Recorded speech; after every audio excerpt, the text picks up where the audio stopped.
Hello, folks. I am back with a firearms review, and as you can tell by the box, this is a Springfield Armory.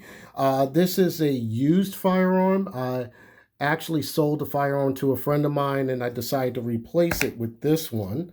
And this is in really, really good condition.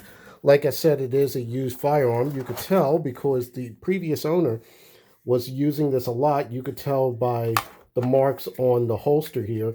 It's a good thing that he did include all this stuff with it because, especially with the holster, because it's hard to find holsters for 1911s that have rails. It does come. He did leave all the parts that come with it.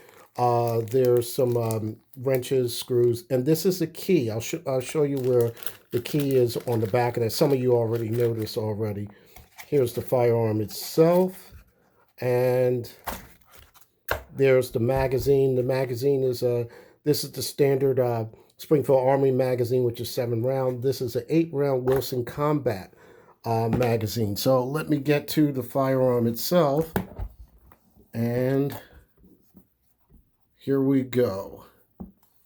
Like I said, the first thing you're going to notice on this firearm is this rail. This rail system is going to catch your attention immediately. It's a long, full-length rail.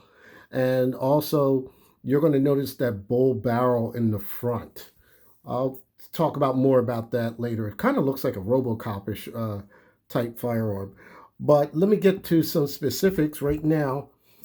This is a 45 ACP caliber. It does come in 10 millimeter. The recoil system is a what they call a one-piece national match full-length guide rod, and some people have issues. Some purists have issues with the full-length guide rod. Like I said, with the bull barrel, this is going to be one of those firearms that you're going to have to use a tool to get this to work to break down. Some people are not happy with that. Some people, like myself, are just used to it.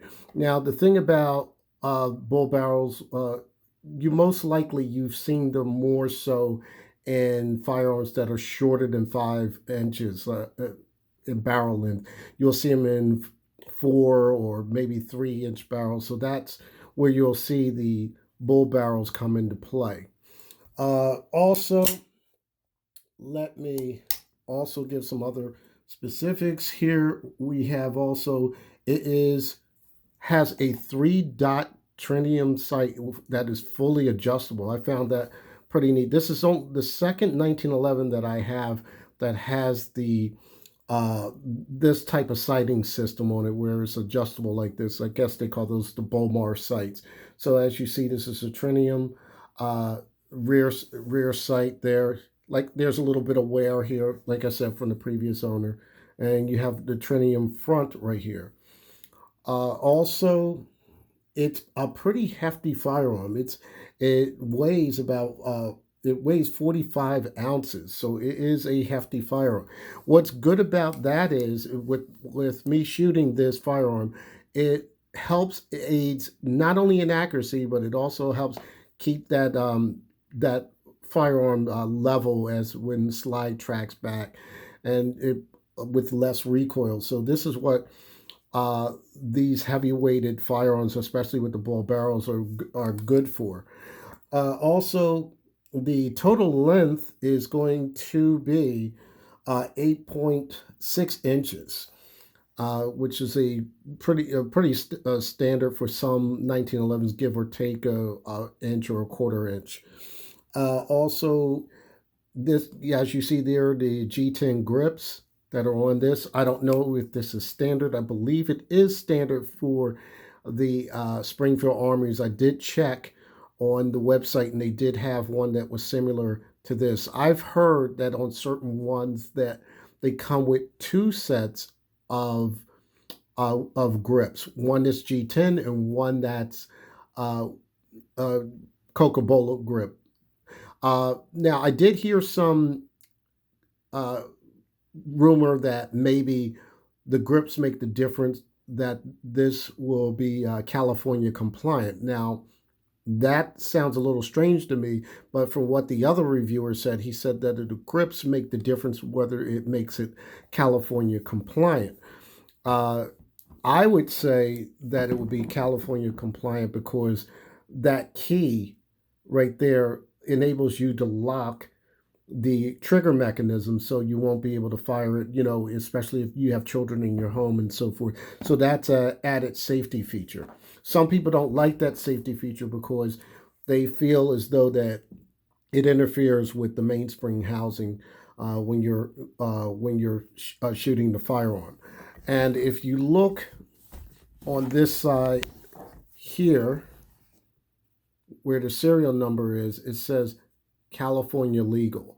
So if anybody knows out there what makes uh, this particular firearm California legal, feel free to chime in because I have a lot of people asking me what is California legal. Also, the like I had mentioned about the barrel. The barrel is a forged steel, stainless steel, and this is outside here is forged carbon steel with its black Armory coat finish. That's something that uh, Springfield Armory calls, I guess it's their own patent. They call it the black Armory coat. And it does have an integral magwell right here. The magwell's with it, so you don't have to worry about buying a separate magwell. Like, again, there is a little bit, this guy was really using this firearm a lot. Uh, I will tell you this: this is a bargain. This is actually a bargain for a used firearm. Excuse the dirt on here. I do shoot my firearms, so usually after I do come from the range, I try to put this up on video. And this is from what I was shooting with this firearm. I did roughly about 300 rounds at the range today with this. And as you see, because it has that little extra length when the slide is closed, you'll see that that's where the powder burns are. And that bull barrel is really something. It really adds with the accuracy and also adds with that recoil. I mean, really, I wish I could really take credit for shooting this firearm as well as I did, but this is all the firearm. This is an excellent firearm. It was I basically had a good time with this firearm, and it really is an accurate firearm. This is one of the few 1911s that I really enjoy shooting. Like I do enjoy shooting my Dan Wessons, and I like shooting those a lot. And this is right up there with it. With the Dan Wessons as far as for me shooting. I'm not saying that this is better than a Dan Wesson. I'm saying as far as when it comes to shooting, the enjoyment of shooting the firearm. As usual, I'm going to show you some targets.